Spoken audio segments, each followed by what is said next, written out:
Hello viewers, welcome to our channel. నేను చరణ్ పర్మి. రాజ్ తరుణ్ లావణ్య కేసులో ఇంకా ట్విస్టుల మీద ట్విస్టులు వస్తూనే ఉన్నాయి. రోజుకో మలుపు తిరుగుతుంది అసలు ఈ స్టోరీ. మరి ఈ కథలో అసలు ఈరోజు వచ్చిన కొత్త ట్విస్ట్ ఏంటో చూద్దాం. నిన్న ప్రెస్ మీట్ పెట్టడం జరిగింది. లావణ్య అండ్ దిలీప్ శంకర వీళ్ళిద్దరూ ప్రెస్ మీట్ పెట్టడం జరిగింది. అందులో వాళ్ళు కొన్ని విషయాలు కొత్తవి తెలియజేశారు. సో ఆ తెలియజేసిన విషయాల్లో ఎవరు ఊహించని కొన్ని కొత్త కోణాలు ఉన్నాయన్నమాట. అదేంటంటే రాజేష్ అనే అడ్వకేట్ వెంటనే రియాక్ట్ అయ్యి పోలీసులకు చెప్పడము, వాళ్ళు వెళ్ళి ఆమెను కాపాడడం, ఇదంతా జరిగింది తెలిసిందే. అయితే ఉన్నట్టుండి సాయంత్రానికి ఆమె తిరిగి అడ్వకేట్నే ఒక దోషిగా చూపిస్తూ, ఒక కారణంగా చూపిస్తూ ఆమె చెప్పడం జరిగిందనమాట ఈ ఆత్మహత్యకు సంబంధించి. సో నా ఆత్మహత్య ఇలా నేను చచ్చిపోవాలి అనుకోవడానికి కూడా, డిప్రెస్ అవ్వడానికి కూడా కారణం రాజేషే అంటూ ఆమె అనడం జరిగింది. సో అతను ఎలా కారణమయ్యాడు, ఈ కథలో అతని లింక్ ఏంటి అనేది ఒకసారి గమనిస్తే, ఈ రాజేష్ మామూలుగా తను సూసైడ్ చేసుకోవాలనుకుంటున్నాను అన్నట్టుగా మెసేజ్లు అందరికీ పెట్టినట్టుగానే పెడితే ఆయనకు కూడా వెళ్ళిందంట. సో ఆయనకి ఎలా వెళ్ళింది అనేది చూసుకుంటే, ఆయన గతం నుంచి కూడా ఆమెని మీరు సినిమాలో ఏమైనా యాక్ట్ చేస్తారా అంటూ ఆమెని అడగటం ఇవన్నీ చేస్తూ వచ్చాడట. మీకు ఏమైనా ఇంట్రెస్ట్ ఉందా అంటూ. మరి ఆయన ఏం సినిమా తీస్తున్నాడో, మరి ఆమెని ఈ సినిమాలో యాక్ట్ చేయడానికి ఆయన ఎందుకు అడగాల్సి వచ్చిందో తెలీదు. సో ఇవన్నీ అడుగుతూ వచ్చాడట. ఆ తర్వాత ఈ కేసు విషయం ఎప్పుడైతే షురూ అయిందో, ఆ కేసు ముందుకు వెళ్ళి ఒక్కో విషయం బయటకు వస్తున్న క్రమంలో ఈ కేసు గురించి సెకండ్ ఒపీనియన్ కోసం అతన్ని అడిగితే అతను చెప్పిన విషయం ఆమెకి బాగా డిప్రెషన్కి గురి చేసింది అని చెప్పేసి ఆమె అంటున్నారన్నమాట, లావణ్య. సో అతను ఏం చెప్పాడు రాజేష్ అనేది చూస్తే, ఆయన ఈ కేసు విషయంలో మీరు పెట్టిన కేసు ఏదైతే ఉందో ఆ సెక్షన్లన్నీ కాస్త బలహీనంగా ఉన్నాయి, అంత తప్పుడు సెక్షన్లా కనబడుతున్నాయి, ఇంకా బలమైన సెక్షన్లు పెట్టి ఉండాలి, అలాగే ఈ కేసు పెద్దగా నిలబడదు, మీరు ఎందుకు అనవసరంగా దీని మీద పోరాటం అది ఇది అని చెప్పేసి ఆయన అన్నాడట. సో ఇవన్నీ విన్న తర్వాత ఆమెకి డిప్రెషన్ వచ్చేసి, ఇక నేను అనుకున్నది జరగదేమో, రాజస్థానం నాకు దక్కడేమో, సూసైడ్ అటెంప్ట్ చేశాను అని చెప్పేసి ఆమె చెప్పడం జరిగింది. మరి ఇప్పుడు ఈయన చెప్పిన విషయం, ఈయన already advocate, practice advocate. So ఈయన చెప్పిన విషయాన్ని బట్టి గమనిస్తే ఆ కేసులో ఇప్పుడు ఆయనకు తోచిన కేసు, దిలీప్ శంకర కూడా మంచి లాయరే. సో ఆయన తన ఆధ్వర్యంలో ఈ కేసు పెట్టడం జరిగింది. మరి ఈయనేమో ఆ కేసు బలం సరిపోదని ఈయన అనడం జరిగింది. సో ఇద్దరు లాయర్లు ఆటోమేటిక్గా కొంచెం ఆపోజిట్, వాళ్ళు కోర్టులో ఎలాగైతే వాదిస్తారో ఆ విధంగా వాదించుకున్నట్టు కనబడుతుంది ఇక్కడ చూస్తుంటే. సో అయినా నిజం చెప్పాలంటే ఆయనకు సంబంధం లేని విషయం ఇది. సరే ఆమె ఒపీనియన్ అడిగింది, ఏదో ఎంతవరకు చెప్పవచ్చో అంతవరకు చెప్తే బాగుంటుంది, అంతేగాని ఆమెని డిప్రెస్ అయ్యేలాగా చెప్పాడంటే మరి ఆయనకి ఎందుకు అంత అవసరం వచ్చింది. అలాగే ఈ ఆమెని హీరోయిన్ చేయాలి, లేదా హీరోయిన్గా లేదా సినిమాల్లో నటిస్తామని చెప్పి అడిగి ఆమెకు అవకాశాలు ఇద్దామని ఆలోచన ఈయనకెందుకు వచ్చింది, ఈయన లాయరా లేకపోతే సినిమా మేకరా, ఫిల్మ్ మేకరా, అసలు ఏంటి అనే క్వశ్చన్ కూడా ఇప్పుడు వస్తుందన్నమాట. సో మరి దీనికి సంబంధించి ఇంకా కొత్త విషయాలు తెలియాల్సిన అవసరం ఉంది. ఈయన ఏంటి, ఆమె లైఫ్లో ఈయన పాత్ర ఏ విధంగా వచ్చింది అనేది ఇంకా తెలియాల్సిన అవసరం ఉంది.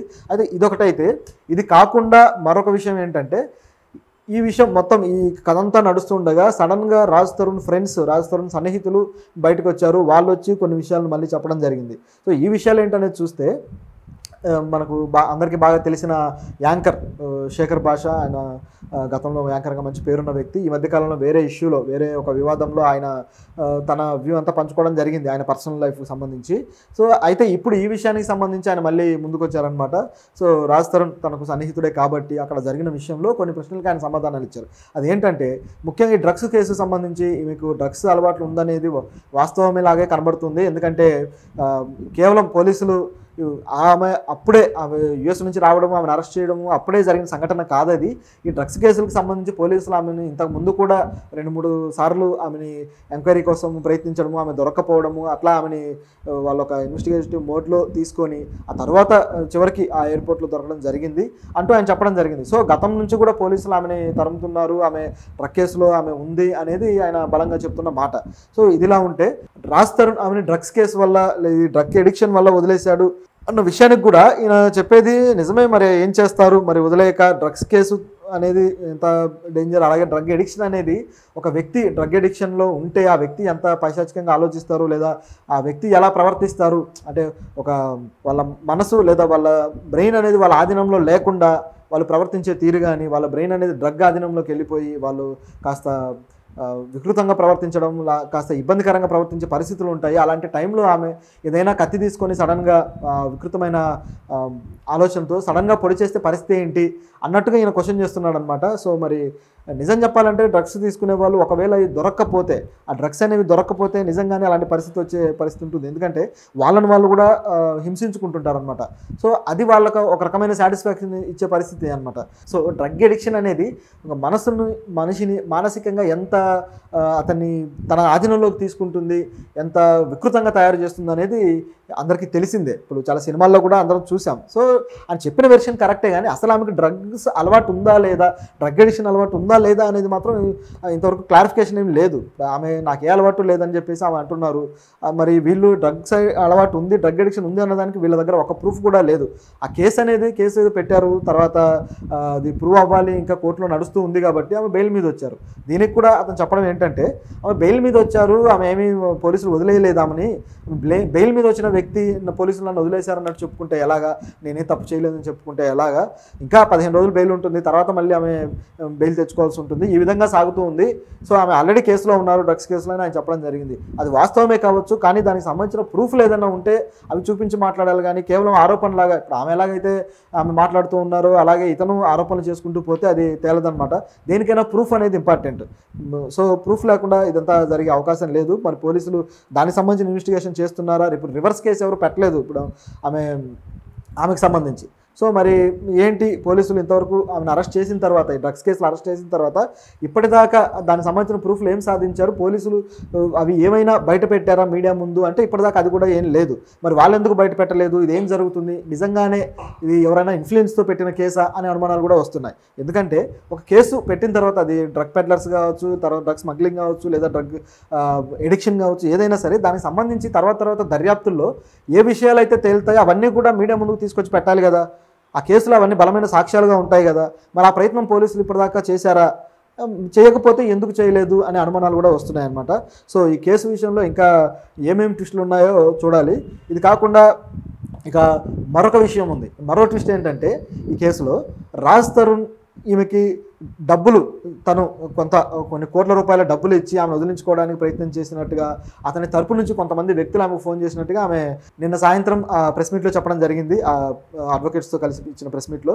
సో అందులో ఆమె ఏమన్నారంటే, ఒక లాయర్, ఒక అడ్వకేట్ రాజస్థాన్ తరపు మనిషిలాగా తనకు ఫోన్ చేసి మీరు ఎందుకు ఇట్లా చేయడం, మీరు కావాలంటే డబ్బులు అడగండి, ఎంత కావాలో అడగండి అని చెప్పేసి అతను చెప్పినట్టుగా ఈమె చెప్తున్నారు. అట్లాగే ఒక మేనేజర్, ఆ మేనేజర్, నేను రాజ్ తరుణ్ మేనేజర్ అంటూ అతను కూడా 5 కోట్లు ఇస్తాము, మీరు రాజ్ తరుణ్ వదిలేయండి, అసలు ఈ కేసు వదిలేయండి, వెనక్కి తీసుకోండి, క్షమాపణ చెప్పండి అని చెప్పేసి మాట్లాడినట్లుగా ఈమె చెప్తున్నారనమాట. సో ఇది చాలా ఆశ్చర్యకరంగా ఉంది. గతంలో కూడా ఇట్లా మాల్వి మల్హోత్రా నీకు డబ్బులు ఇస్తాము, అతను వదిలేయని చెప్పినట్టుగా ఈమె కేసులో పెట్టడం జరిగింది. అట్లాగే తర్వాత దానికి లొంగకపోయేసరికి, ఈమె ఆ డబ్బుకు లొంగకపోయేసరికి నిన్ను చంపేస్తాము, బాడీ మాయం చేస్తాము అట్లా చెప్పడం చూసాం. సో ఆ కేసు ముందుగా ఆ మీదనే పెట్టడం జరిగింది. ఇదంతా ఒక ఎత్తు అయితే ఇప్పుడు చివరిగా 5 కోట్లు, అంటే బాగా రేట్ పెంచారనమాట ఆమె వదిలించుకోవడానికి. సో 5 కోట్లు డబ్బులు ఇస్తాము, మీరు వదిలేయండి అని చెప్పేసి ఇప్పుడు చెప్పడం జరిగింది. అంటే కేసు ఇంకా పోయే కొద్దీ ఇట్లా రేటు పెంచుకుంటూ పోయి ఏదో ఒక రోజు మళ్ళీ ఆమె చేత క్షమాపణ చెప్పించే పరిస్థితి తీసుకొస్తున్నారనమాట. అంటే ఆమె క్షమాపణ ఏమని చెప్పాలి అంటే, నేను ఎప్పటిదాకా చేసింది తప్పు, రాజ్ తరుణ్ తప్పేం లేదన్నట్టుగా ఆమె క్షమాపణ చెప్పాలా. సో ఇది ఎంత దుర్మార్గమైన ఆలోచన. డబ్బులు ఇచ్చి, అంటే మనం చేసిన తప్పులను కప్పిపుచ్చుకోవడానికి డబ్బులను వాడుకొని, డబ్బులను ఎరగా వేసి, అంటే ఒక ఆడపిల్ల లైఫ్ని ఏమైనా చేయొచ్చు అనే దానికి ఇది ఒక ఎగ్జాంపుల్లా కనబడుతుంది. అయితే ఆమె బలంగా నిలబడి తన స్టాండ్ మీద ఆ డబ్బులకి లొంగకుండా ఉండటం అనేది చాలా గొప్ప విషయం. అయితే ఇది కూడా ఇప్పుడు దానికి సంబంధించిన ఆడియో రికార్డ్స్ ఏవైతే ఉన్నాయో అవి కూడా మా దగ్గర ఉన్నాయి, మేము ఈ పోలీసులకు సబ్మిట్ చేస్తున్నామని చెప్పేసి అడ్వకేట్ చెప్పడం జరిగింది. సో అంటే ప్రతి దానికి కూడా రాజేష్ అనే అడ్వకేట్ వెంటనే రియాక్ట్ అయ్యి పోలీసులకు చెప్పడము, వాళ్ళు వెళ్ళి ఆమెను కాపాడడం, ఇదంతా జరిగింది తెలిసిందే. అయితే ఉన్నట్టుండి సాయంత్రానికి ఆమె తిరిగి అడ్వకేట్నే ఒక దోషిగా చూపిస్తూ, ఒక కారణంగా చూపిస్తూ ఆమె చెప్పడం జరిగింది అనమాట ఈ ఆత్మహత్యకు సంబంధించి. సో నా ఆత్మహత్య ఇలా నేను చచ్చిపోవాలి అనుకోవడానికి కూడా, డిప్రెస్ అవ్వడానికి కూడా కారణం రాజేషే అంటూ ఆమె అనడం జరిగింది. సో అతను ఎలా కారణమయ్యాడు, ఈ కథలో అతని లింక్ ఏంటి అని ఒకసారి గమనిస్తే, ఈ రాజేష్ మామూలుగా తను సూసైడ్ చేసుకోవాలనుకుంటున్నాను అన్నట్టుగా మెసేజ్లు అందరికీ పెట్టినట్టుగానే పెడితే ఆయనకు కూడా వెళ్ళిందంట. సో ఆయనకి ఎలా వెళ్ళింది అని చూసుకుంటే, ఆయన గతం నుంచి కూడా ఆమెని మీరు సినిమాలో ఏమైనా యాక్ట్ చేస్తారా అంటూ ఆమెని అడగటం ఇవన్నీ చేస్తూ వచ్చాడట. మీకు ఏమైనా ఇంట్రెస్ట్ ఉందా అంటూ. మరి ఆయన ఏం సినిమా తీస్తున్నాడో, మరి ఆమెని ఈ సినిమాలో యాక్ట్ చేయడానికి ఆయన ఎందుకు అడగాల్సి వచ్చిందో తెలీదు. సో ఇవన్నీ అడుగుతూ వచ్చాడట. ఆ తర్వాత ఈ కేసు విషయం ఎప్పుడైతే షురూ అయిందో, ఆ కేసు ముందుకు వెళ్ళి ఒక్కో విషయం బయటకు వస్తున్న క్రమంలో ఈ కేసు గురించి సెకండ్ ఒపీనియన్ కోసం అతన్ని అడిగితే అతను చెప్పిన విషయం ఆమెకి బాగా డిప్రెషన్కి గురి చేసింది అని చెప్పేసి ఆమె అంటున్నారన్నమాట లావణ్య. సో అతను ఏం చెప్పాడు రాజేష్ అనేది చూస్తే, ఆయన ఈ కేసు విషయంలో మీరు పెట్టిన కేసు ఏదైతే ఉందో ఆ సెక్షన్లన్నీ కాస్త బలహీనంగా ఉన్నాయి, అంత తప్పుడు సెక్షన్లా కనబడుతున్నాయి, ఇంకా బలమైన సెక్షన్లు పెట్టి ఉండాలి, అలాగే ఈ కేసు పెద్దగా నిలబడదు, మీరు ఎందుకు అనవసరంగా దీని మీద పోరాటం అది ఇది అని చెప్పేసి ఆయన అన్నాడట. సో ఇవన్నీ విన్న తర్వాత ఆమెకి డిప్రెషన్ వచ్చేసి ఇక నేను అనుకున్నది జరగదేమో, రాజస్థాన్ నాకు దక్కడేమో, సూసైడ్ అటెంప్ట్ చేశాను అని చెప్పేసి ఆమె చెప్పడం జరిగింది. మరి ఇప్పుడు ఈయన చెప్పిన విషయం, ఈయన already advocate, practice advocate. So ఈయన చెప్పిన విషయాన్ని బట్టి గమనిస్తే ఆ కేసులో ఇప్పుడు ఆయనకు తోచిన కేసు, దిలీప్ శంకర కూడా మంచి లాయరే. సో ఆయన తన ఆధ్వర్యంలో ఈ కేసు పెట్టడం జరిగింది. మరి ఈయనేమో ఆ కేసు బలం సరిపోదని ఈయన అనడం జరిగింది. సో ఇద్దరు లాయర్లు ఆటోమేటిక్గా కొంచెం ఆపోజిట్, వాళ్ళు కోర్టులో ఎలాగైతే వాదిస్తారో ఆ విధంగా వాదించుకున్నట్టు కనబడుతుంది ఇక్కడ చూస్తుంటే. సో అయినా నిజం చెప్పాలంటే ఆయనకు సంబంధం లేని విషయం ఇది. సరే ఆమె ఒపీనియన్ అడిగింది, ఏదో ఎంతవరకు చెప్పవచ్చో అంతవరకు చెప్తే బాగుంటుంది, అంతేగాని ఆమెని డిప్రెస్ అయ్యేలాగా చెప్పాడంటే మరి ఆయనకి ఎందుకు అంత అవసరం వచ్చింది? అలాగే ఆమెని హీరోయిన్ చేయాలి లేదా హీరోయిన్గా లేదా సినిమాల్లో నటిస్తామని చెప్పి అడిగి ఆమెకు అవకాశాలు ఇద్దామని ఆలోచన ఈయనకెందుకు వచ్చింది? ఈయన లాయరా లేకపోతే సినిమా మేకరా, ఫిల్మ్ మేకరా, అసలు ఏంటి అనే క్వశ్చన్ కూడా ఇప్పుడు వస్తుందన్నమాట. సో మరి దీనికి సంబంధించి ఇంకా కొత్త విషయాలు తెలియాల్సిన అవసరం ఉంది.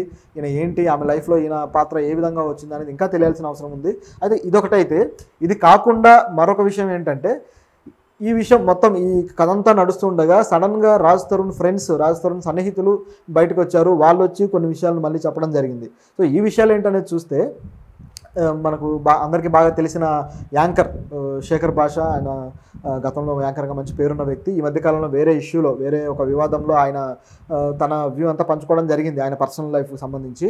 సో అయితే ఇప్పుడు ఈ విషయానికి సంబంధించి ఆయన మళ్ళీ ముందుకు వచ్చారనమాట. సో రాజ్ తరుణ్ తనకు సన్నిహితుడే కాబట్టి అక్కడ జరిగిన విషయంలో కొన్ని ప్రశ్నలకు ఆయన సమాధానాలు ఇచ్చారు. అదేంటంటే, ముఖ్యంగా ఈ డ్రగ్స్ కేసు సంబంధించి మీకు డ్రగ్స్ అలవాట్లు ఉందనేది వాస్తవమేలాగే కనబడుతుంది. ఎందుకంటే కేవలం పోలీసులు ఆమె అప్పుడే యుఎస్ నుంచి రావడము, ఆమెను అరెస్ట్ చేయడము అప్పుడే జరిగిన సంఘటన కాదది. ఈ డ్రగ్స్ కేసులకు సంబంధించి పోలీసులు ఆమెను ఇంతకు ముందు కూడా 2-3 సార్లు ఆమెని ఎంక్వైరీ కోసం ప్రయత్నించడము, ఆమె దొరక్కపోవడము, అట్లా ఆమెని వాళ్ళు ఒక ఇన్వెస్టిగేటివ్ మోడ్లో తీసుకొని ఆ తర్వాత చివరికి ఆ ఎయిర్పోర్ట్లో దొరకడం జరిగింది అంటూ ఆయన చెప్పడం జరిగింది. సో గతం నుంచి కూడా పోలీసులు ఆమెని తరుముతున్నారు, ఆమె డ్రగ్ కేసులో ఆమె ఉంది అనేది ఆయన బలంగా చెప్తున్న మాట. సో ఇదిలా ఉంటే రాజ్ తరుణ్ ఆమెని డ్రగ్స్ కేసు వల్ల, ఈ డ్రగ్ ఎడిక్షన్ వల్ల వదిలేశాడు అన్న విషయానికి కూడా ఈయన చెప్పేది నిజమే. మరి ఏం చేస్తారు, మరి వదిలేక డ్రగ్స్ కేసు అనేది ఎంత డేంజర్, అలాగే డ్రగ్ ఎడిక్షన్ అనేది ఒక వ్యక్తి డ్రగ్ ఎడిక్షన్లో ఉంటే ఆ వ్యక్తి ఎంత పైశాచికంగా ఆలోచిస్తారు, లేదా ఆ వ్యక్తి ఎలా ప్రవర్తిస్తారు అంటే, ఒక వాళ్ళ మనసు లేదా వాళ్ళ బ్రెయిన్ అనేది వాళ్ళ ఆధీనంలో లేకుండా వాళ్ళు ప్రవర్తించే తీరు కానీ, వాళ్ళ బ్రెయిన్ అనేది డ్రగ్ ఆధీనంలోకి వెళ్ళిపోయి వాళ్ళు కాస్త వికృతంగా ప్రవర్తించడం, కాస్త ఇబ్బందికరంగా ప్రవర్తించే పరిస్థితులు ఉంటాయి. అలాంటి టైంలో ఆమె ఏదైనా కత్తి తీసుకొని సడన్గా వికృతమైన ఆలోచనతో సడన్గా పొడి చేస్తే పరిస్థితి ఏంటి అన్నట్టుగా ఈయన క్వశ్చన్ చేస్తున్నాడు అనమాట. సో మరి నిజం చెప్పాలంటే డ్రగ్స్ తీసుకునే వాళ్ళు ఒకవేళ దొరక్కపోతే, ఆ డ్రగ్స్ అనేవి దొరక్కపోతే నిజంగానే అలాంటి పరిస్థితి వచ్చే పరిస్థితి ఉంటుంది. ఎందుకంటే వాళ్ళని వాళ్ళు కూడా హింసించుకుంటుంటారు అనమాట. సో అది వాళ్ళకు ఒక రకమైన సాటిస్ఫాక్షన్ ఇచ్చే పరిస్థితి అనమాట.